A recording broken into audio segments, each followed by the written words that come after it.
सारे फैक्टर्स की जानकारी के बाद ऑर्गेनिज्म इन फैक्टर्स के अनुसार कैसे अपने आप को एडजस्ट करेगा, वही क्या कहलाता है, एडेप्टेशंस कहलाती है।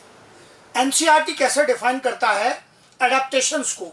एनसीईआरटी डिफाइन करता है कि ऐसे फीचर्स, वो फीचर्स चाहे मॉर्फोलॉजिकल हो, फिजियोलॉजिकल हो या बिहेवियरल हो, ये शब्द बड़े इंपॉर्टेंट है, मॉर्फोलॉजिकल, फिजियोलॉजिकल, बिहेवियरल, जो ऑर्गेनिज्म को हेल्प करेंगे उस हैबिटेट के अनुसार बेटर सरवाइव करने में और रिप्रोड्यूस करने में सक्सेसफुली, वही क्या है, उसके एडेप्टेशंस हैं।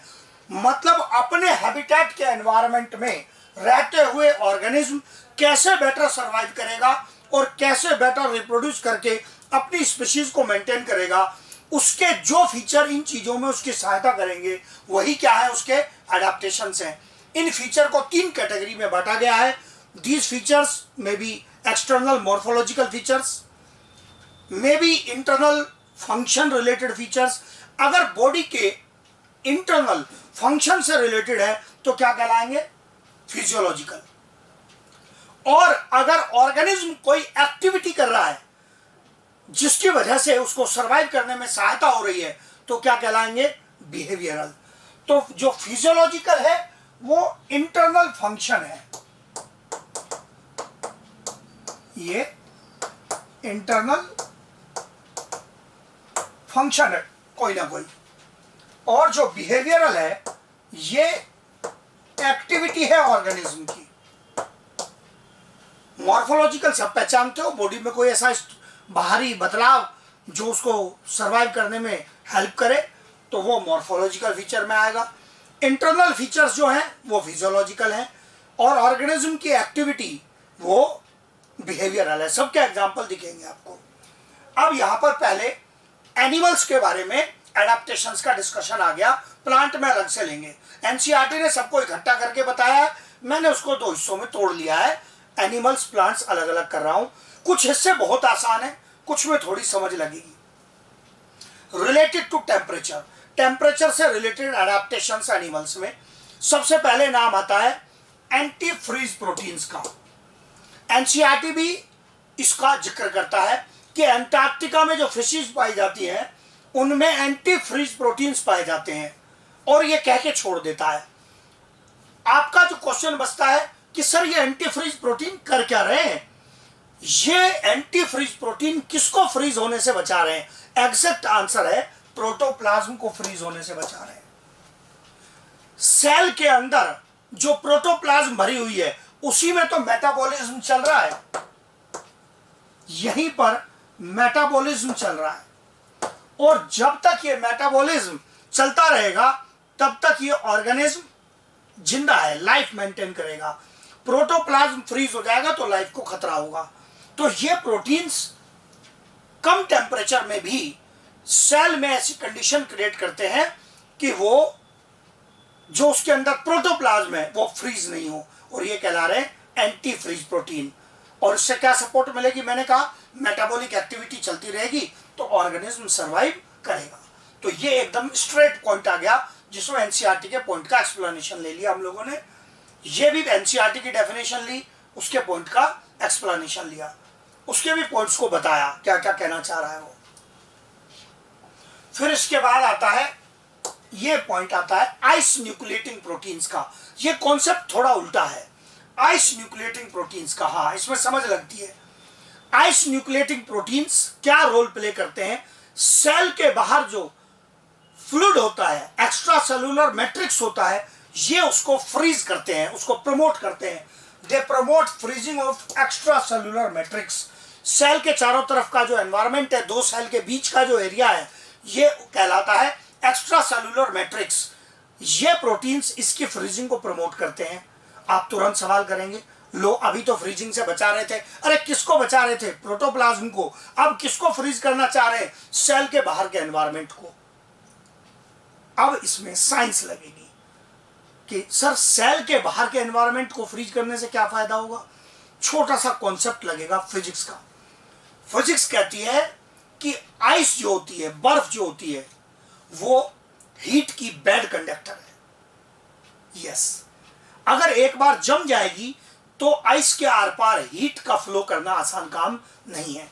इसी प्रकार से यदि ये कोई सेल है और सेल के बाहर ये एक्स्ट्रा सेलुलर मैट्रिक्स, ये एक्स्ट्रा सेलुलर मैट्रिक्स है, अगर इसकी फ्रीजिंग हो जाएगी एक्स्ट्रा सेलुलर मैट्रिक्स की, जो ये बाहर चारों तरफ का एनवायरनमेंट है, तो सेल के चारों तरफ एक ऐसी फ्रीज परत बन जाएगी जिससे के कारण सेल में से हीट लॉस के चांस बहुत कम हो जाएंगे।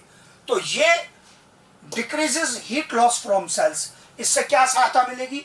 सेल्स से जो हीट लॉस है वो कम हो जाएगा, सेल्स से हीट लॉस कम हो जाएगा, ये मतलब बनता है इसका। तो पिछला केस था प्रोटोप्लाज्म को मेटाबॉलिक एक्टिविटी चलाने दो, anti freeze proteins inside the cell to prevent freezing of protoplasm. Role ice nucleating proteins का कहा to promote freezing of extra cellular matrix so that heat loss from cell is decreased.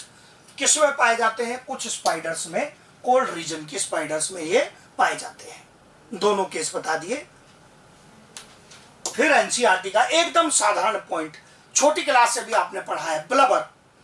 Blubber fat की मोटी layer होती है skin के अंदर, या ऐसे लिखते हैं इनसाइड स्किन, और या अगर कहता है अंडर स्किन, अंडर स्किन कहने का भी मतलब होता है स्किन के अंदर, मतलब उसके अंदर, इनसाइड ही लिखा जाएगा, अंडर लिखे या इनसाइड एक ही मतलब है, जो बॉडी से हीट लॉस के चांसेस को कम कर देती है। क्योंकि जो फैट है वो भी हीट का बैड कंडक्टर है, फैट में से हीट का फ्लो आसान नहीं है, ये हीट लॉस को रोकता है। जैसे सील में, सील एनिमल है जो कि पोलर रीजन में पाया जाता है, काफी ठंडे एनवायरनमेंट में। व्हेल में भी मोटी परत पाई जाती है ब्लबर की। आप इन जनरल भी देख सकते हैं जो जिनमें फैट का डिपोजिशन ज्यादा होता है, थोड़े मोटे एकदम लोग होते हैं, मैं खाली पेट के फैट की बात नहीं कर रहा हूं, पूरी बॉडी पे अच्छा खासा जमा होना चाहिए, तो वो उनमें से बॉडी से हीट लॉस कम होता है। और जो एकदम पतला दुबला व्यक्ति होगा उसके अंदर सर्दी तुरंत घुस जाएगी, अभी छू करने लगेगा वो। तो इसका मतलब ये जो केस है ये फैट डिपोजिशन भी बॉडी को हेल्प करता है हीट लॉस को प्रिवेंट करने में, और ये मोटी परत क्या कहलाती है? ब्लबर कहलाती है। हाँ, मैंने एग्जाम्पल लिया व्यक्ति का, हमारी बॉडी में ब्लबर नहीं है पर फिर भी क्या फैट का डिफरेंस आएगा? यस, फैट का डिफरेंस आएगा। ये तो ज्यादा मोटी लेयर होती है, वो कंडीशन अलग है, ब्लबर वर्ड हमारे पर एप्लीकेबल नहीं है। फिर उसके बाद आगे और केस आ गए, एनसीईआरटी का further discussion. Desert lizard, desert lizard के बारे में एनसीईआरटी कहता है कि डेजर्ट लिजार्ड में अपनी बॉडी का टेम्परेचर मेंटेन करने के लिए इंटरनल एबिलिटी या फिजियोलॉजिकल एबिलिटी नहीं है। They do not have physiological ability to maintain body temperature. इनमें बॉडी टेम्परेचर मेंटेन करने के लिए इंटरनल या फिजियोलॉजिकल एबिलिटी नहीं है, आंतरिक रूप से अपने शरीर का टेम्परेचर मेंटेन करने की क्षमता नहीं रखते हैं। तो ऐसी स्थिति में यदि बाहर सर्दी हो, कोल्ड आउटसाइड हो, तो ये डेजर्ट लिजार्ड क्या करती हैं? एनसीईआरटी की महान अंग्रेजी आती है, दे बास्क इन सन। हाँ, बास्क इन सन कहने का मतलब है हिंदी में धूप सेकना, लिखा है मैंने हिंदी में कि ये धूप सेकती है। हाँ जी, सन बात चल रहा है, बास्क इन सन, धूप सेकती है। इससे क्या होगा? धूप से हीटिंग मिलेगी, इससे इनकी बॉडी का टेम्परेचर बेहतर हो जाएगा, और बॉडी का टेम्परेचर बेहतर हो जाएगा तो उस बॉडी के मेटाबॉलिज्म को मेंटेन करने में सहायता मिलेगी, सूटेबल हो जाएगा तो फिर छाव में जा सकती है वापस। अब यहां वर्ड जो आता है वो है ये बहुत अच्छा क्वेश्चन बनता है। धूप सेकना क्या मॉर्फोलॉजी है क्या? ना। क्या धूप सेकना बॉडी का इंटरनल फंक्शन है क्या? ना। क्या धूप सेकना एक एक्टिविटी है? यस। तो ये एक बिहेवियर है, ये एक बिहेवियरल एडाप्टेशन है। ये एनसीईआरटी का पॉइंट, ये एक बिहेवियरल है। पहले भी मीनिंग बता दिया था, एक्टिविटी होगी तो बिहेवियरल, इंटरनल फंक्शन होगा तो फिजियोलॉजिकल। आपसे क्वेश्चन पूछ के देखता हूं, बाइस न्यूक्लिएटिंग प्रोटीन को किस कैटेगरी में रखोगे? क्या ये मॉर्फोलॉजिकल है? क्या बाहर स्ट्रक्चर दिख रहा है क्या इसका? ना। ये ऑर्गेनिज्म ने कोई एक्टिविटी की है, दौड़ भाग की है? ना, ये फिजियोलॉजिकल है।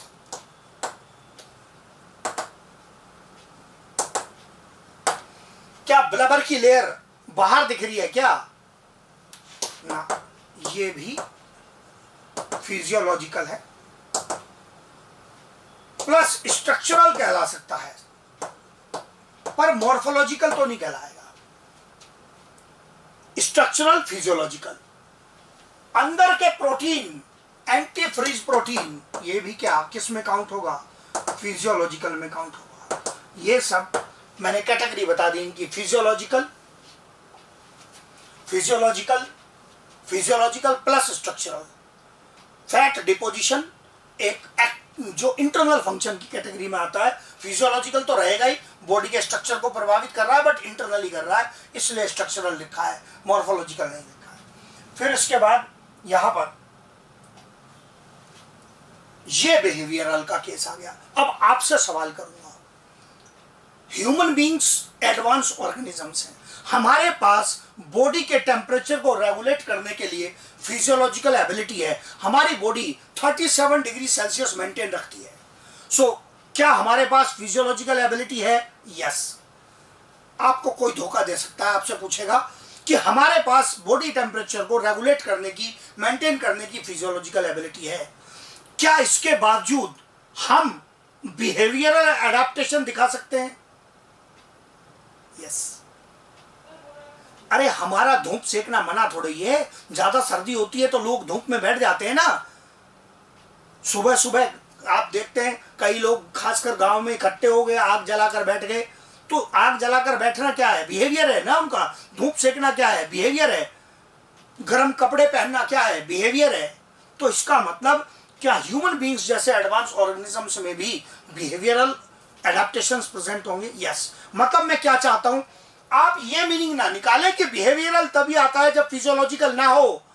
बिहेवियरल तब भी आ सकता है जब फिजियोलॉजिकल एबिलिटी प्रेजेंट हो, क्योंकि सारा दबाव बॉडी के इंटरनल फंक्शन पे कैसे डाल देंगे? मतलब सर्दी के पूरे मौसम में जब बाहर 2 डिग्री टेम्परेचर होगा, हम उल्टा सीधा बिहेवियर दिखाएंगे, इधर उधर फैलकर खड़े हो जाएंगे, टी शर्ट उतार के घुमाएंगे लोग। तो इसका मतलब बिहेवियर से भी तो सपोर्ट करना है ना ऑर्गेनिज्म को, तो ऑर्गेनिज्म का बिहेवियर से भी सपोर्ट आना चाहिए। तो बिहेवियरल एडेप्टेशंस भी एडवांस से एडवांस ऑर्गेनिज्म में भी आपको देखने के लिए मिलेंगी। मतलब अपने दिमाग में ऐसा रट्टा मत बैठा लेना कि जी खाली डेजर्ट लिजार्ड में बताया था, एनसीईआरटी ने लिजार्ड में बताया था। मैंने उसके आगे बहुत स्टोरी सुना दी है कि ह्यूमन बींग्स जैसे ऑर्गेनिजम्स में भी बिहेवियरल एडेप्टेशन देखने के लिए मिलती है। फिर पॉइंट आगे organisms in extremely high temperature habitats, ये पुराने पॉइंट से लिंक करेगा। हमने कहा था ना हैबिटेट में जो हॉट स्प्रिंग्स वगैरह हैं उनमें 100 डिग्री से भी ज्यादा का टेम्परेचर हो सकता है, तो उनमें ऑर्गेनिज्म कैसे अडाप्ट कर रहे हैं? सबसे पहली है पॉइंट जरूरत एंजाइम्स की। इनमें पाए जाते हैं थर्मोस्टेबल एंजाइम्स। एंजाइम वर्क करेगा तब तो मेटाबॉलिक एक्टिविटी चलेगी। So they have thermostable enzymes. इन ऑर्गेनिजम्स में सेल वॉल और इनकी सेल मेम्ब्रेन में भी मॉडिफिकेशंस पाए जाते हैं। सेल वॉल, सेल मेम्ब्रेन भी उस हाई टेम्परेचर को बर्दाश्त करने की क्षमता वाली होनी चाहिए। और वही आपके पुराने एग्जाम्पल जो आप पढ़ते हो बायोलॉजिकल क्लासिफिकेशन के पार्ट में, डायवर्सिटी में, आर्की बैक्टीरिया में जो थर्मोफिलिक बैक्टीरिया हैं, आर्की बैक्टीरिया के मेंबर्स जो इस प्रकार के एनवायरनमेंट में पाए जाते हैं, उनमें ये फीचर्स आपको देखने के लिए मिलेंगे। सब चीजें जोड़ दी हैं जो भी आपकी आवश्यकता हो सकती है, और बिल्कुल सिंपल साधारण में, एक्सेस भी नहीं किया है कि अननेसेसरी चीज जोड़ता चला जाऊं, जिसकी आवश्यकता है वो यूज किया है। फिर इसके बाद अगला पॉइंट, ये एनसीईआरटी से एक्स्ट्रा लिया है, लेकिन ये बहुत अच्छा मॉलिक्यूलर पॉइंट है। चैपरोनिन्स या जो चैपरोन्स है ये कहलाते हैं heat shock proteins. They are referred as heat shock proteins. इनका क्या काम है? हमारी बॉडी में भी पाए जाते हैं, प्लांट्स में भी हैं। इनका क्या काम है? ये हीट शॉक प्रोटीन्स अगर बॉडी का टेम्परेचर बढ़ जाए जिससे हमारे एंजाइम और दूसरे प्रोटीन विपरीत रूप से प्रभावित हो सकते हैं। ये टेम्परेचर बढ़ जाने पर भी दूसरे प्रोटीन्स की सहायता करते हैं कि उनका स्ट्रक्चर और फंक्शन मेंटेन रहे, ताकि बॉडी की मेटाबॉलिक एक्टिविटी चलती रहे। तो दूसरे जो प्रोटीन्स हैं, they help to maintain structure and function of other proteins. Other proteins में मेन एग्जांपल क्या आएंगे? एंजाइम्स आएंगे। जो मेन एग्जांपल आएंगे वो कौन आएंगे? मेटाबॉलिक फंक्शन चलाने वाले एंजाइम्स आएंगे, ताकि बॉडी की एक्टिविटी चलती रहे। अब हमने कहा टेम्परेचर बढ़ जाने पर, टेम्परेचर इज इंक्रीज्ड, तो भैया कितना बढ़ जाने पर क्या करें? ऑर्गेनिज्म को उबाल दें, चैपरोनिन बचा लेगा? ना, तब नहीं बचा पाएगा। ये जो इंक्रीज हो रहा है, ये स्लाइट इंक्रीज है। जैसे फीवर, बुखार हो जाता तो एकदम कमजोरी लगने लगती है। क्यों? मेटाबॉलिज्म की वॉट लग गई है भाई, इसलिए कमजोरी लग रही है। एंजाइम काम नहीं कर पा रहे। जो थोड़ा बहुत कर रहे हैं, किसकी सहायता से कर रहे हैं? चैपरोनिन्स, इनकी सहायता से कर रहे हैं, ये करा पा रहे हैं, वरना इतना भी नहीं कर पाएंगे। फीवर मतलब थोड़ा बहुत टेम्परेचर इंक्रीज में ही चैपरोनिन सहायता करता है। आप ऑर्गेनिज्म को फ्राई करके पूछें, बताओ बेटा चैपरोनिन ने क्या किया? चैपरोनिन खुद भी फ्राई हो गया, क्या कर लेगा? हाँ, बॉइलिंग टेम्परेचर की बात नहीं कर रहे हैं, तो सही पॉइंट अप्लाई करना है। इसमें और स्टोरी क्या जुड़ सकती है? बढ़िया, सेल बायो से रिलेट करके क्वेश्चन बनता है। ये जो चैपरोनिन्स हैं, large amount of chaperonins in ER सब लोग पहचानते हैं, एंडोप्लाज्मिक रेटिकुलम में पाया जाता है। वहां पर ये क्या रोल प्ले करते हैं? इनका जो रोल है वो क्या है? Support protein folding. वहां पर नए नए प्रोटीन तैयार हो रहे हैं, जो रफ एंडोप्लाज्मिक रेटिकुलम पर सिंथेसाइज हुए थे राइबोसोम्स पर, उनकी फोल्डिंग की तैयारी चल रही है। इसका मतलब ये नए बनने वाले प्रोटीन की फोल्डिंग प्राप्त करने में भी सहायता करते हैं, उसमें भी हेल्प करते हैं। तो पुराने प्रोटीन की फोल्डिंग को मेंटेन करने में हेल्प की, नए बने हुए प्रोटीन को उचित फोल्डिंग प्राप्त करने में भी हेल्प की। और जहां यह फंक्शन चल रहा है एंडोप्लाज्मिक रेटिकुलम में, वहां पर गुड अमाउंट पाया जाता है चैपरोनिन्स का। तो ये चैपरोनिन्स की स्टोरी आ गई थी पूरी, ध्यान से देख लेंगे। 2 फंक्शन बताए हैं और पूरा एक्सप्लेन किया है, फिर आगे चलूंगा।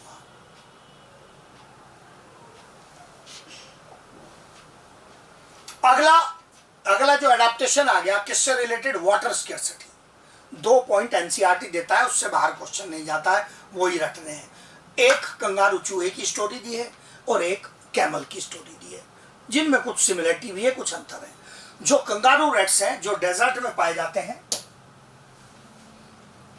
इनमें बहुत अच्छी फिजियोलॉजिकल एबिलिटी होती है यूरिन से वाटर को रीअब्सॉर्ब करने की। एक्सक्रीट ऑलमोस्ट लिखा है, फुल्ली नहीं, almost solid urine due to highly efficient reabsorption of water. Urine में से वाटर को इतना हाईली एफिशिएंटली रीअब्सॉर्ब कर लेते हैं कि पानी बॉडी से लॉस नहीं होता। तो लॉस रोक दिया इन्होंने। कहां से पानी प्राप्त कर रहे हैं? एनसीईआरटी कहता है फैट ऑक्सीडेशन से। बॉडी के किसी भी मेटाबॉलिक प्रोसेस से यदि वाटर एक बाय प्रोडक्ट के रूप में बनता है, तो वो कहलाता है मेटाबॉलिक वाटर। क्या बनता है? Metabolic water. ब्रैकेट में लिखा है मेटाबॉलिक वाटर। साथ में फूड से बहुत पानी मिलता है। आप कहेंगे फूड से पानी मिलता है मतलब क्या? भाई कुछ भी खाएंगे, अनाज खाएंगे, उसमें कुछ ना कुछ परसेंटेज तो पानी की होगी ना, जीरो थोड़ा ही है। तो इनके फूड क्या है? जैसे ग्रेन्स है, अनाज है, जो भी थोड़ा बहुत अमाउंट पानी का होगा, ये इनके लिए पर्याप्त है। मतलब क्या कहना चाहता हूं, ये कंगारू रैट इतने कम अमाउंट में पानी का लॉस करते हैं कि इनके लिए मेटाबॉलिक वाटर और अनाज से मिला, खाने से मिला वाटर ही पर्याप्त है। जिंदगी भर रह सकते हैं पानी पिए बगैर। कैन सर्वाइव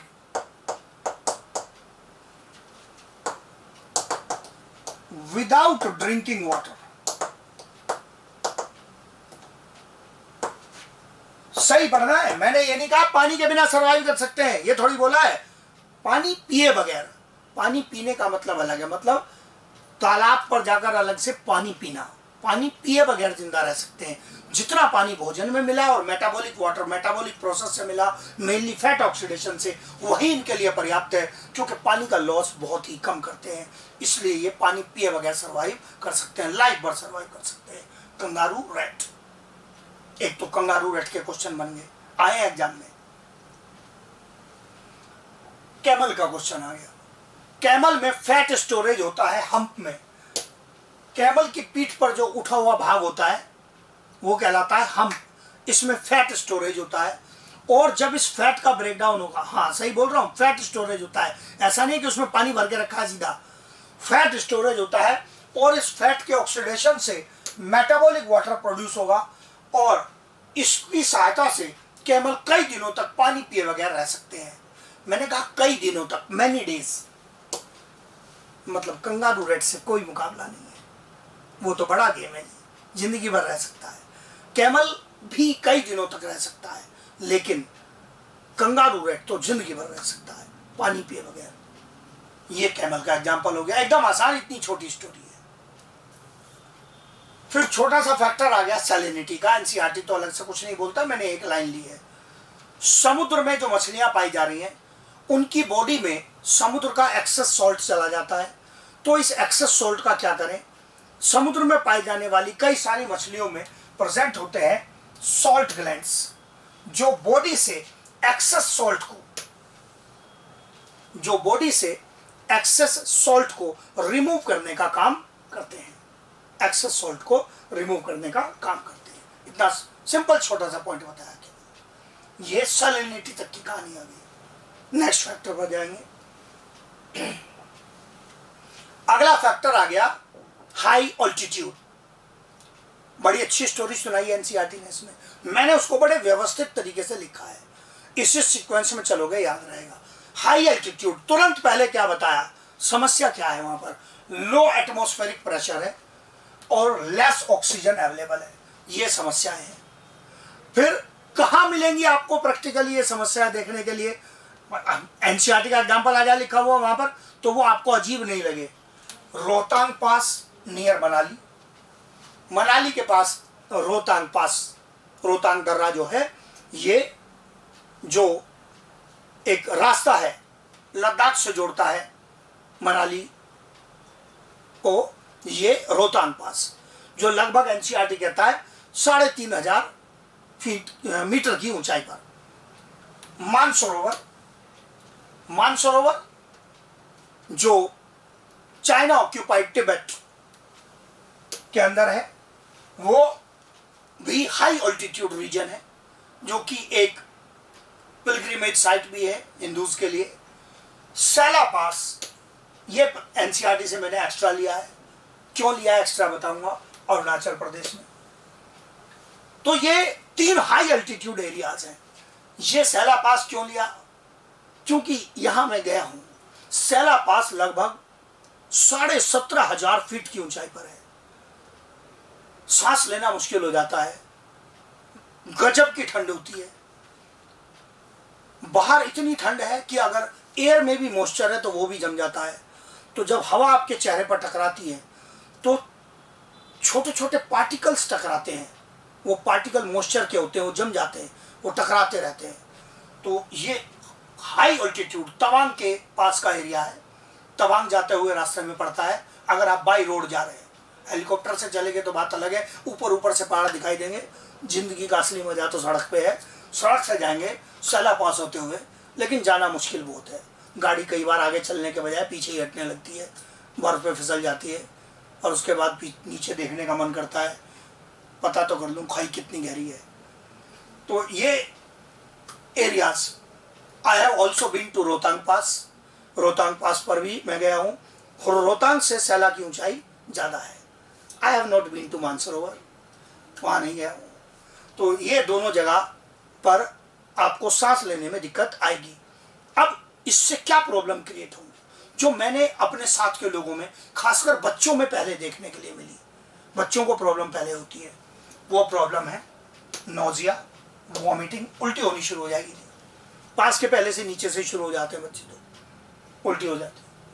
फैटीग, ऑक्सीजन नहीं मिल रही ना पूरी बॉडी को रेस्पायर करने के लिए। एंड हार्ट पाल्पिटेशन, मतलब हार्ट बीट रेट इंक्रीज हो गया, जो हार्ट बीट है वो इंक्रीज हो गई, हार्ट बीट रेट इंक्रीज हो गया। यही सब सिम्टम्स मिलाकर क्या कहलाते हैं? ऑल्टीट्यूड सिकनेस कहलाते हैं। क्यों हुए ये इसलिए हुए हैं क्योंकि बॉडी को पर्याप्त ऑक्सीजन नहीं मिल रही है। इस कारण से सर में दर्द हो गया, नोजिया की प्रॉब्लम हो गई, वॉमिटिंग हो गई और फैटीग और हार्ट पाल्पिटेशन की प्रॉब्लम हुई। जैसे घबराहट में दिल तेजी से धड़कने लगता है, इस प्रकार की प्रॉब्लम जो आप वहां जाएंगे तो आपको दिखेगी। जिन के अगर बॉडी का स्टेमिना ठीक ठाक होता है तो उनको आसानी से प्रॉब्लम नहीं आती है, लेकिन अगर स्टेमिना वीक है तो प्रॉब्लम जल्दी आ जाएगी। मैंने ऐसी प्रॉब्लम कभी देखी नहीं, मतलब मेरे साथ तो मैं दो जगह गया हूँ। I have never seen that thing happening to me, but I have seen other people of my group observing these problems. अब यहाँ पर जो केस आता है, बॉडी इसको कैसे रेस्पॉन्ड करेगी? बॉडी रेस्पॉन्ड करेगी और ये कहलाता है, एनसीईआरटी कहता है एक्लेमेटाइजेशन ऑफ बॉडी, मतलब बॉडी का एडजस्टमेंट।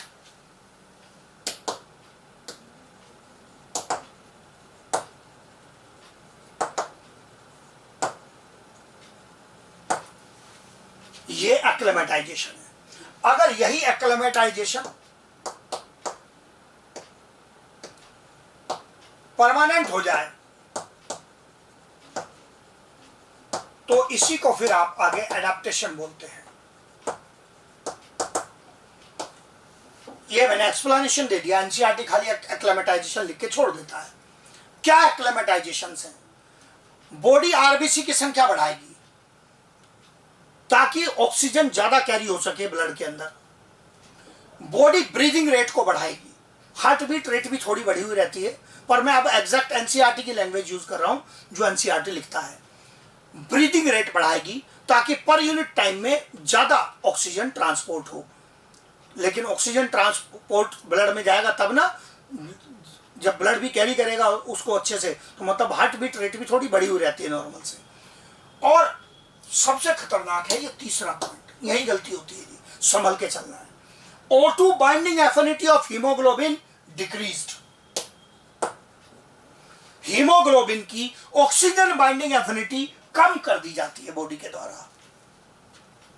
कई बार बच्चा कहता है सर कम करने से क्या फायदा होगा, ऑक्सीजन तो ज्यादा ले जानी थी। भाई ये ले जाने का मैटर नहीं है, यहां लोचा बड़ा है, ध्यान से पहचानना है। क्यों डिक्रीज की गई है?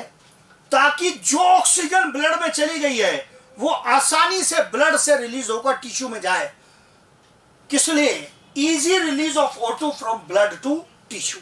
इस चीज को सपोर्ट करने के लिए, इस पॉइंट को सपोर्ट करने के लिए बॉडी ने ऐसा किया है ताकि जितनी भी ऑक्सीजन ब्लड में चली गई है वो आसानी से ट्रांसफर हो जाए। वापस आऊंगा इस पर, एक्सप्लेनेशन दे लूं जरा इसका। ये देखो मैंने दो कंडीशन बनाई है, ध्यान से पहचानना है। नॉर्मल ऑल्टीट्यूड पर, ये प्लेन एरिया में गुड अमाउंट में ऑक्सीजन अवेलेबल है, यस, तो क्या होगा? सांस लेंगे तो ब्लड वेसल के अंदर हाई PO2, PO2 लिखते हैं आप जूलॉजी में, ये कहलाता है partial pressure of oxygen. Partial pressure of oxygen, diagram में अपनी जगह नहीं, पूरी स्टोरी लिख सकूं, घिचपिच हो जाएगा, समझ में नहीं आएगा। सब बच्चे पहचानते हैं उसको। PO2 मतलब partial pressure of oxygen, blood में हाई है। टिश्यू ऑक्सीजन का यूजर है, उसका PO2 लो है क्योंकि उसने तो यूज कर लिया ऑक्सीजन। तो अब ऑक्सीजन बड़ी आसानी से ब्लड से टिश्यू की ओर डिफ्यूज हो जाती है, अपने हाई PO2 से अपने लो PO2 की ओर आसानी से डिफ्यूजन हो जाता है, कोई समस्या नहीं है। अब समस्या पहचानना, यहां हाई ऑल्टीट्यूड पर चले गए, यहां पर लेस ऑक्सीजन है। लेस ऑक्सीजन है तो ब्लड में भी तो ऑक्सीजन कम जाएगी, ब्लड में ऑक्सीजन कम गई। Lower PO2 in blood than normal condition. इस नॉर्मल की तुलना में ब्लड में जो ऑक्सीजन का लेवल है, ऑक्सीजन का पार्शियल प्रेशर है, वो कम हो गया। टिश्यू तो जैसा था वैसा ही है, लेकिन एक बात पहचानोगे, पहले टिश्यू और ब्लड के बीच में प्रेशर का अंतर ज्यादा था तो डिफ्यूजन आसान था। अब टिश्यू और ब्लड के बीच में प्रेशर का अंतर कम रह गया, क्योंकि ये भी तो नीचे आ गया ना।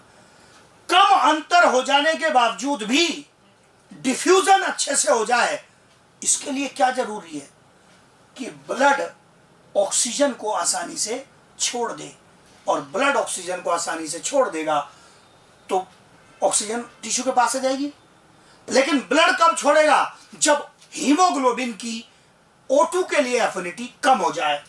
O2 diffusion from blood to tissue only possible when O2 easily released by HB, मतलब हीमोग्लोबिन। जब हीमोग्लोबिन आसानी से ऑक्सीजन को छोड़ देगा, तो इसका मतलब आसानी से छोड़ना काम आया ना। और आसानी से कब छोड़ेगा? जब एफिनिटी कम हो जाएगी। ध्यान से देखो दोनों को, फिर पिछले पॉइंट से रिलेट करूंगा। खुद देखना बहुत जरूरी है, आपका एनसीईआरटी के पॉइंट का ही एक्सप्लेनेशन दिया है मैंने।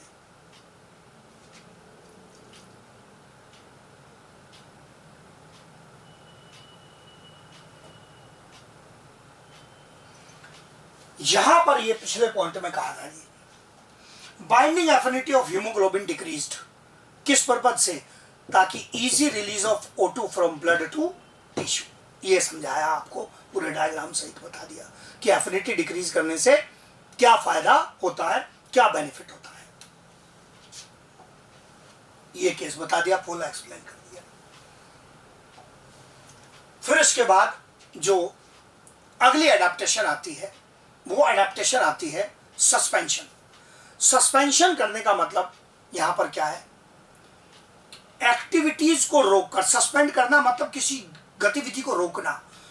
सस्पेंशन में ऑर्गेनिज्म अपनी सामान्य गतिविधियां, नॉर्मल एक्टिविटीज रोक देता है और रेस्टिंग स्टेज में चला जाता है और अपने मेटाबॉलिक रेट को कम कर देता है। Normal activities suspended, metabolic rate decreased, metabolic rate कम कर दिया जाता है and organism goes into resting stage. Metabolic rate decrease कम करने से क्या होगा? स्टोर्ड फूड ज्यादा समय तक उपयोग हो पाएगा, भोजन जल्दी खत्म नहीं होगा।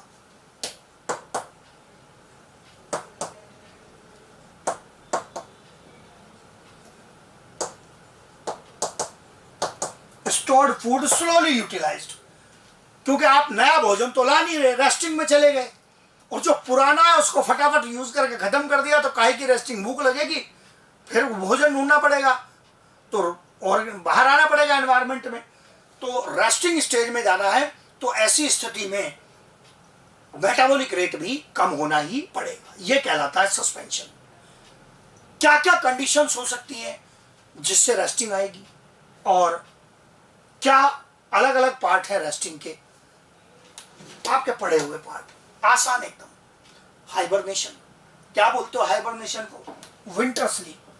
बाहर के लो टेम्परेचर के कारण जो ऑर्गेनिज्म उसको बर्दाश्त नहीं कर पा रहे हैं, अगर वो रेस्टिंग स्टेज में चले जाएं, उनका मेटाबॉलिज्म अच्छा नहीं चल पा रहा है, वो बाहर के उस कंडीशन को बर्दाश्त नहीं कर पा रहे, तो ये विंटर स्लीप कहलाएगी। Resting stage due to low temperature, बाहर के लो टेम्परेचर के कारण ऑर्गेनिज्म रेस्टिंग में चला गया, ये विंटर स्लीप कहलाती है या हाइबरनेशन कहलाती है। जैसे पोलर बियर में पहले भी नाम आया था, ये एम्फीबियंस रेप्टाइल्स मेंटेन नहीं कर पाएंगे टेम्परेचर। जैसे ही मैंने कहा मेंटेन नहीं कर पाएंगे टेम्परेचर, तो आपका वापस क्वेश्चन आएगा, सर पोलर बियर तो मैमल है, तो ये तो मेंटेन कर लेगा। ओ भाई मेंटेन तो कर लेगा, ये तो देखो किस कंडीशन में पाया जा रहा है। पोलर रीजन का टेम्परेचर एक्सट्रीमली लो है, कितना मेंटेन करेगा? उसको भी रेस्टिंग में जाना पड़ेगा। बहुत ज्यादा लो हो जाएगा तो बॉडी पर कितना दबाव डाला जा सकता है? अनलिमिटेड कुछ नहीं है, जियो भी नहीं है वो। तो ये जो पोलर बियर है, इसको भी रेस्टिंग में जाना पड़ेगा। तो इसका मतलब ये हुआ कि एक्सट्रीमली लो टेम्परेचर में पोलर बियर को भी रेस्टिंग में जाना पड़ता है। हाइबरनेशन की प्रॉपर्टी शो होती है। तो ये मैंने बता दिया, लिख नहीं रहा हूं, आप पहचानते हैं, मैमल है और एम्फीबियन रेप्टाइल वहां लिखा ही हुआ है। तो इसका मतलब ये हाइबरनेशन का केस आ गया। आप एक तरह से और को रिलेट कर सकते हैं, हाइबरनेशन रिलेटेड टू टेम्परेचर, तो कई बार मैं टेम्परेचर में भी इनका नाम लेता हूं, पर अब मैंने डबल डबल नहीं लिया, एक जगह पढ़ लिया, मीनिंग तो वही है, हाइबरनेशन हो गया। एस्टिवेशन उल्टा केस, गर्मी के कारण अगर ऑर्गेनिज्म उस एनवायरमेंट को बर्दाश्त नहीं कर पा रहा है, सस्टेन नहीं कर पा रहा है उसमें, और बॉडी पर्याप्त मेटाबॉलिक एक्टिविटी चलाकर एनर्जी नहीं दे पा रही है, तो क्या करेगा, रस्टिंग में जाना पड़ेगा। मेटाबॉलिक रेट डिक्रीज करो और आराम करो जब तक कंडीशन ना सुधर जाए। So resting stage due to high temperature is called aestivation. किसमें देखने के लिए मिलती है, स्नेल्स में, लंग फिशेज में, इनमें देखने के लिए मिलती है। क्या चींटियां, कुछ सांप एस्टिवेशन भी दिखाते हैं? यस, क्योंकि ये ऐसे ऑर्गेनिज्म है, इनको बहुत ज्यादा टेम्परेचर से भी दिक्कत है और इनको बहुत लो टेम्परेचर से भी दिक्कत है। पर अगर आपसे कोई ये पूछे कि रेप्टाइल में कोई एक ही आंसर दो, तो एस्टिवेशन बेटर आंसर नहीं है, हाइबरनेशन है, क्योंकि उनको लो टेम्परेचर से जो दिक्कत है वो ज्यादा है। सो हाइबरनेशन मोर अप्रोप्रिएट है आंसर, इसलिए मैंने एग्जाम्पल वहीं लिखा है, वरना तो बच्चा कंफ्यूज हो जाता है कि सर आंसर किधर दूं। मैंने लिखा उधर है जिधर आंसर जाना चाहिए, उधर लिखा है। अब टेम्परेचर के लिए या और कोई एनवायरमेंटल कंडीशन के लिए और क्या रेस्पॉन्स हो सकते हैं सस्पेंशन से रिलेटेड? बहुत बढ़िया क्वेश्चन बनने का केस आता है डायपोज। क्या मीनिंग लिखा है डायपोज का? डिले इन डेवलपमेंट, ये डायपोज। और इसमें जो डेवलपमेंट वर्ड है ना, यही क्रिटिकल है। मैं इसको बोलता हूं कि ये 3D का केस है। Diapause is delay in development, 3D है। क्या है diapause? Delay in development. D for diapause, D for delay, D for development, 3D है। डेवलपमेंट को इतना बड़ा महत्व क्यों दे रहा हूं? इसलिए दे रहा हूं क्योंकि कॉन्सेप्ट यहीं से आएगा। अगर एक ऑर्गेनिज्म फुल्ली डेवलप हो चुका है, बॉडी ग्रो करके मैच्योर हो चुकी है, वो सर्दी के कारण रेस्टिंग में चला गया, हाइबरनेशन। एक ऑर्गेनिज्म की बॉडी ग्रो कर चुकी है, ऑर्गन सारे बन चुके हैं, चाहे वैसे बॉडी के अंदर ग्रोथ अलग इशू है, ग्रोथ चल रही है, लेकिन बॉडी के ऑर्गन वगैरह सब फुल्ली बन चुके हैं, डेवलपमेंट पूरा हो चुका है उसका, वो रेस्टिंग में चला गया, गर्मी के कारण चला गया, तो एस्टिवेशन। लेकिन बॉडी बनी ही नहीं है अभी पूरी, और बॉडी बनने के प्रोसेस में ही बीच में अनफेवरेबल कंडीशन आ गई, इसका मतलब डेवलपमेंट रुक गया। अगर डेवलपमेंट रुक गया तो उसके लिए सस्पेंशन में स्पेशल टर्म है और वो कहलाती है डायपोज। डेवलपमेंट रुक गया जी, डिले हो गया कुछ समय के लिए, ये डायपोज कहलाता है। एकदम सटीक example, delay in metamorphosis of larva और zooplankton due to unfavourable condition. बाहर की अनफेवरेबल कंडीशन के कारण जिस लार्वा में, एनसीईआरटी लिखता है जूप्लैंक्टन, जूप्लैंक्टन और कुछ नहीं है, एक एग्जांपल हो गया, जनरल टर्म हो गया लार्वा के लिए। छोटे छोटे जो बहुत छोटे एनिमल्स हैं या उनके कोई रिप्रेजेंटेटिव स्टेज है, वो जूप्लैंक्टन की कैटेगरी में आते हैं। तो लार्वा में मेटामॉर्फोसिस होना था जिससे मैच्योर ऑर्गेनिज्म बन सके, पर मैच्योर ऑर्गेनिज्म बनने से पहले ही अनफेवरेबल कंडीशन आ गई और मेटामॉर्फोसिस कुछ समय के लिए टाल दिया गया।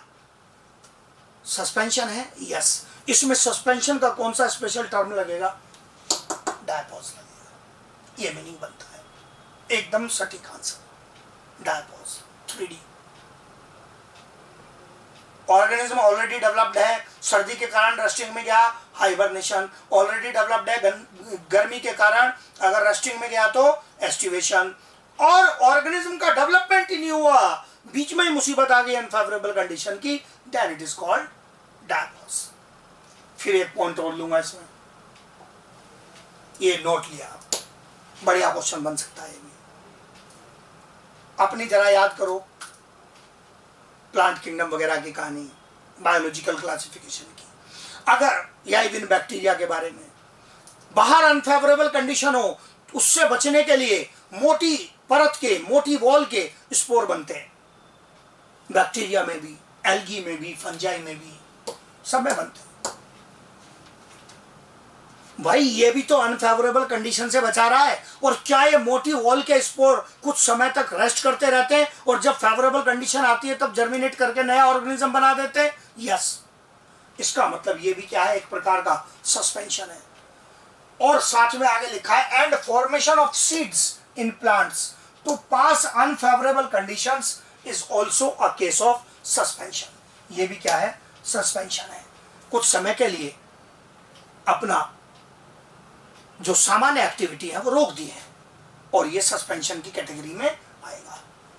अब यहां मैंने बड़ा संभल के लिखा है, seed in plants to pass unfavourable condition, मतलब ट्रॉपिकल एरिया में साल भर एक जैसी कंडीशन बनी हुई है, रोज सूरज निकलता है, बारिश होती है, क्या वहां के पेड़ सीड बनाते हैं, पक्का बनाते हैं, लेकिन क्या उस पर सस्पेंशन टर्म लग जाएगा क्या? ना, अनफेवरेबल कंडीशन है ही नहीं। वो तो फिर उसकी इंटरनल प्रॉपर्टी हो गई, लाइफ साइकिल की स्टेज में काउंट होगा बस। लेकिन जहां अनफेवरेबल कंडीशन के कारण ऐसा हुआ तब सस्पेंशन टर्म अप्लाई होगा।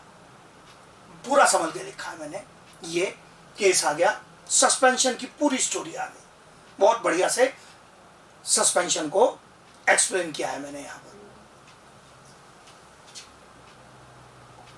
फिर इसके बाद अगला केस लिया मैंने माइग्रेशन का। ऑर्गेनिज्म जिस एरिया में रह रहे हैं वहां पर अडेप्ट करने के लिए उन्होंने साम दाम दंड भेद जो जो लग सकता था, मतलब 1 से 5 तरह की अडेप्टेशन लगाई। अगर कोई काम नहीं आएगी तो एनिमल क्या करेगा? एरिया छोड़कर भाग जाएगा। वही क्या है, माइग्रेशन। अकेले नहीं भागेगा, लेकिन इसका यह मतलब नहीं है कि मतलब ग्रुप में भागेगा।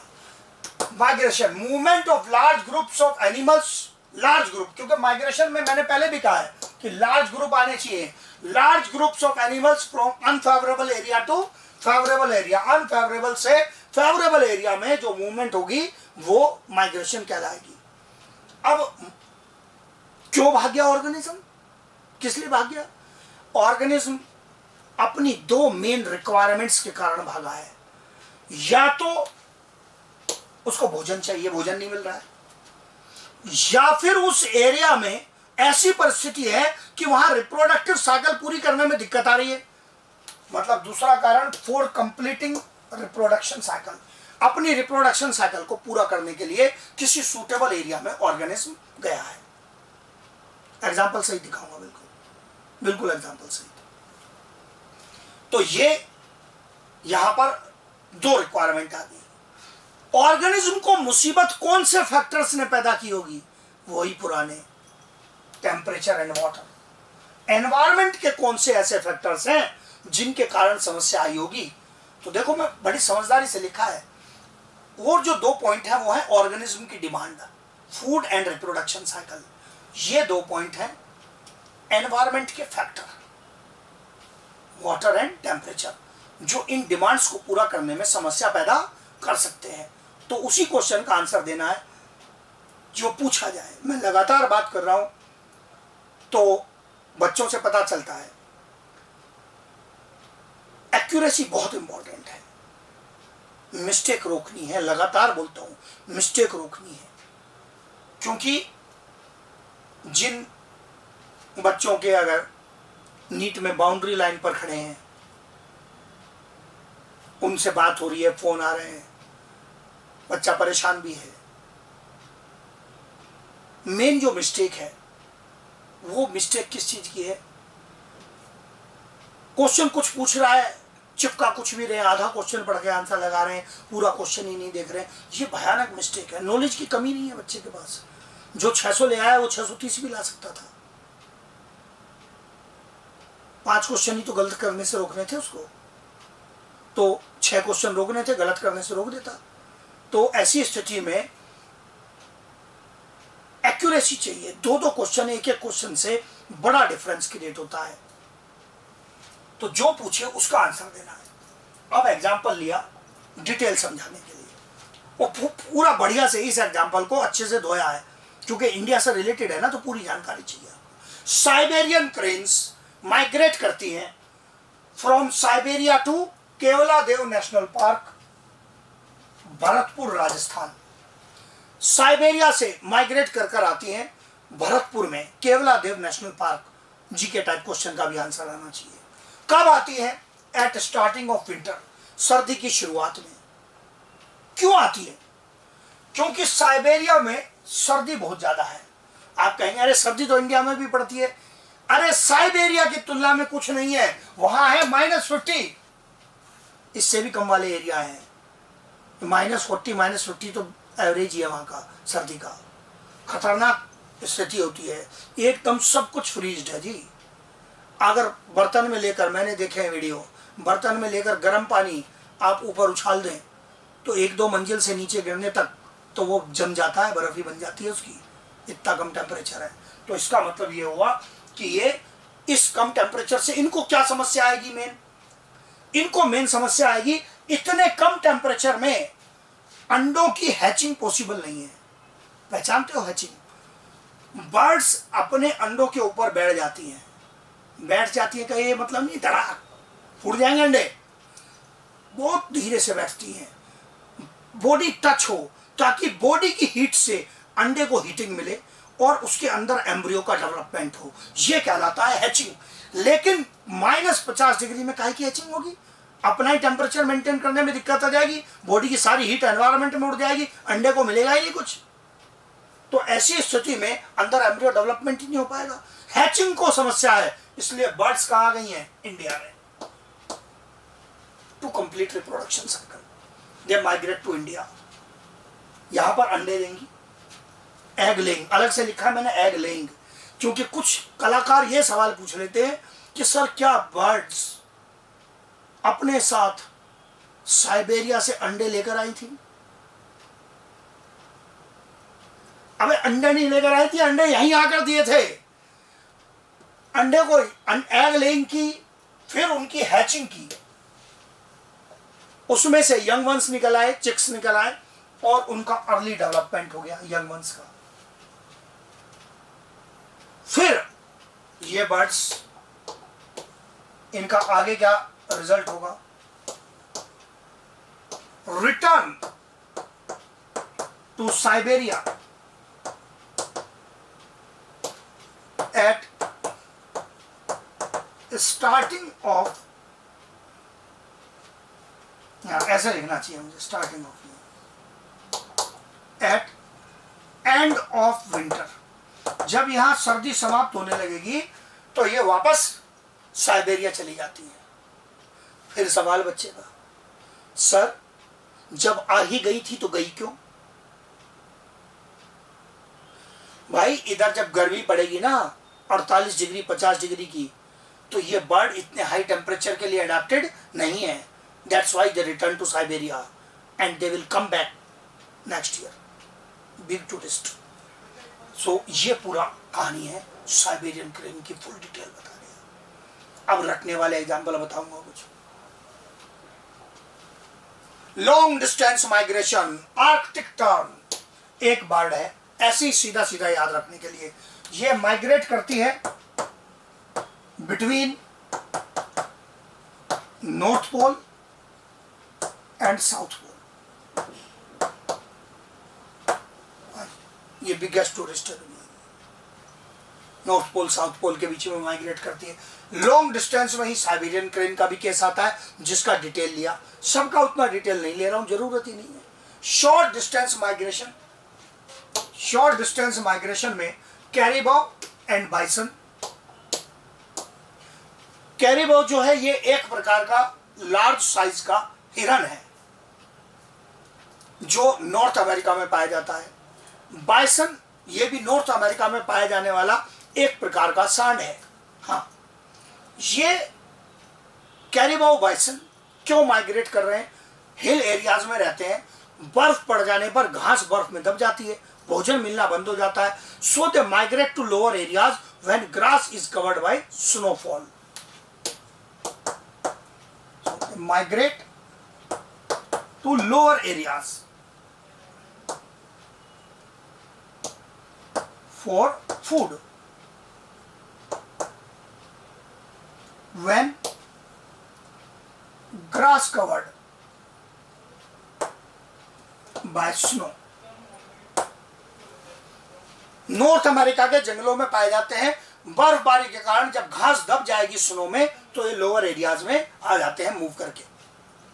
पीरियडिक माइग्रेशन, समय समय पर होने वाला माइग्रेशन। लॉक्यूस्ट टिड्डी जो इस बार हमें 2020 में देखने के लिए मिला राजस्थान के कई हिस्सों में।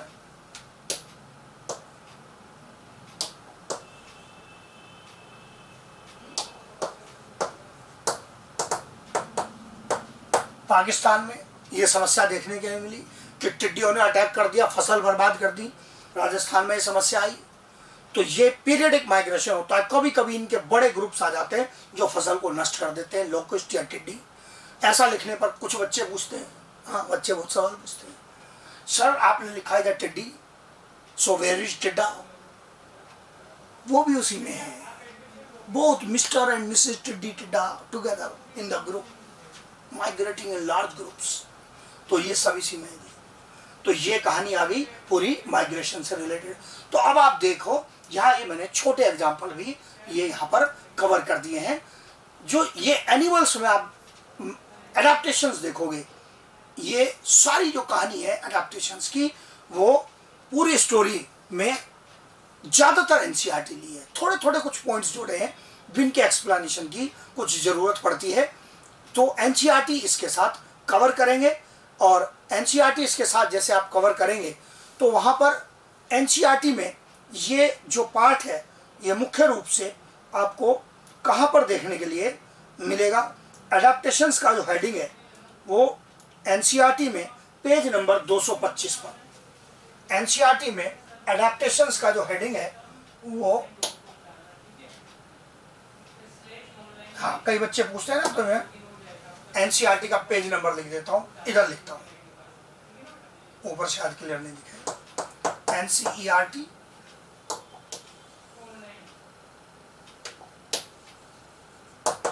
पेज नंबर 225, पेज नंबर 225 पर आपको एडाप्टेशंस का हेडिंग मिलेगा। ज्यादातर स्टोरी उसी हेडिंग से रिलेटेड है एनसीईआरटी के पेज नंबर 225 पर। यहाँ पर ये ज्यादातर स्टोरी दी हुई है, उसमें कुछ कुछ पॉइंट मैंने जोड़े हैं। और जो यहाँ पर इसको एक्सप्लेन करते हुए फिर एनसीईआरटी ने एक क्वेश्चन पूछा है, उस क्वेश्चन का जवाब दूंगा जो क्वेश्चन पूछा है एनसीईआरटी ने। पर उस क्वेश्चन का जवाब देने के लिए ये पॉइंट्स ये मुझे हटाना पड़ेगा।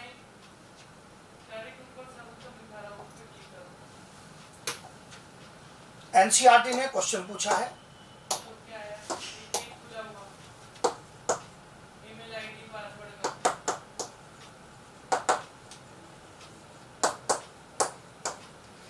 एनसीईआरटी पेज नंबर 226 पर,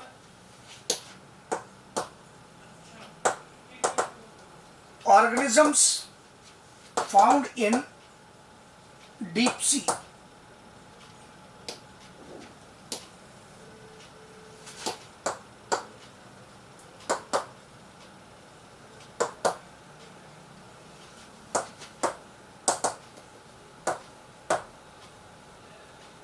पानी के अंदर इतनी गहराई में है तो उस पूरे पानी का प्रेशर होगा, ये इसको कैसे बर्दाश्त करते हैं? ये क्वेश्चन यहां पर एनसीईआरटी ने हमसे पूछा है कि ये ऑर्गेनिजम्स यहां पर किस प्रकार से इस प्रेशर को बर्दाश्त करते हैं। क्वेश्चन किया है राइज एनसीईआरटी ने। एक तो इन ऑर्गेनिजम्स में पाया जाता है एक मॉडिफाइड एंजाइम,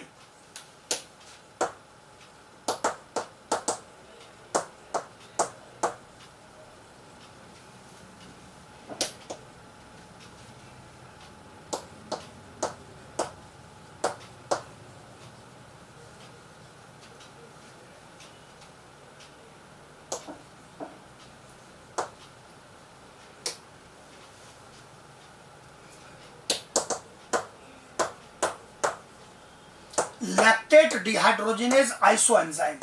ये एक स्लो वर्किंग एंजाइम है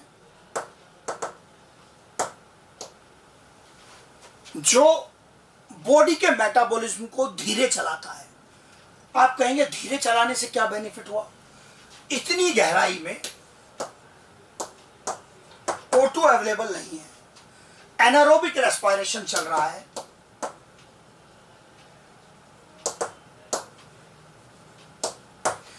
लेकिन अगर रेस्पिरेशन फास्ट चलेगा तो बॉडी का ग्लूकोज तो थोड़ी देर में समाप्त हो जाएगा। इतनी गहराई में भोजन तो है नहीं। अब जब भोजन ही नहीं है तो इसका मतलब, या कम भोजन है तो इसका मतलब जितना भी भोजन मिल जाए वो लंबे समय तक काम करे। तो इसके लिए बेटर सर्वाइवल के लिए एंजाइम की वर्किंग धीरे करो। एनारोबिक रेस्पिरेशन में एक इंपॉर्टेंट एंजाइम है लैक्टेट डिहाइड्रोजिनेज। इसकी वर्किंग को धीरे कर दिया गया है, इसको मॉडिफाई करके, जिसके कारण ये धीरे हो जाता है। तो ये ऑर्गेनिज्म ये वहां पर बेटर सर्वाइव करते रहते हैं। ये तो बात हो गई एंजाइम और मेटाबॉलिज्म की, जो ऑक्सीजन से रिलेटेड थी, जो मैंने एक्स्ट्रा पॉइंट लिया। और अभी आता हूं प्रेशर वाले आंसर पर भी, कि प्रेशर को हैंडल करने के लिए ये ऑर्गेनिज्म क्या कर रहे हैं। प्रेशर को हैंडल करने के लिए इन ऑर्गेनिजम्स में एक कंपाउंड पाया जाता है, वो कहलाता है शॉर्ट में तमाओ। क्वेश्चन पूछा एनसीईआरटी ने, जिसका मैं आंसर कर रहा हूं यहां।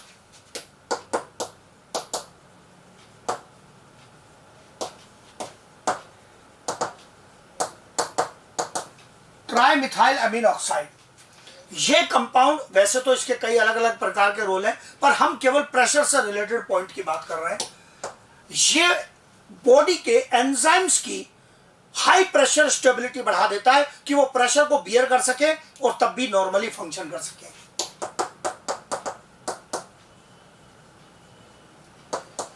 It increases protein stability in high pressure. अब प्रोटीन जैसे ही लिखा तो मतलब मेनली किसकी बात हो रही है? एंजाइम्स तो है and other body proteins. Body mainly बनी हुई प्रोटीन्स की है। बॉडी स्टेबल हो जाएगी, फंक्शन चलेगा ऑर्गेनिज्म का। तो आंसर आ गया उस क्वेश्चन का, क्या? तमाम। तो बच्चे पूछते हैं सर वो एनसीईआरटी में जगह जगह क्वेश्चन मार्क लिख के कुछ कुछ कहानी लगी हुई है। हाँ जी, इकोलॉजी में ऐसा बहुत जगह है कि क्वेश्चन पूछ के भाग जाएगा, आंसर नहीं देगा, हम देंगे। जहां भी अच्छा पॉइंट होगा वो क्वेश्चन पूछ के ही भागेगा। और तो और ऐसा भी लिख सकता है कहीं कहीं, डिस्कस विद योर टीचर, वही कर रहे हैं। So revise it. Page number बता दिया एनसीईआरटी के आपको, 225 226 का पार्ट है, इसको करेंगे अच्छे से। और साथ साथ एनसीईआरटी, बिल्कुल आज लेक्चर सुना, आज ही ये आपकी कवर हो जानी चाहिए।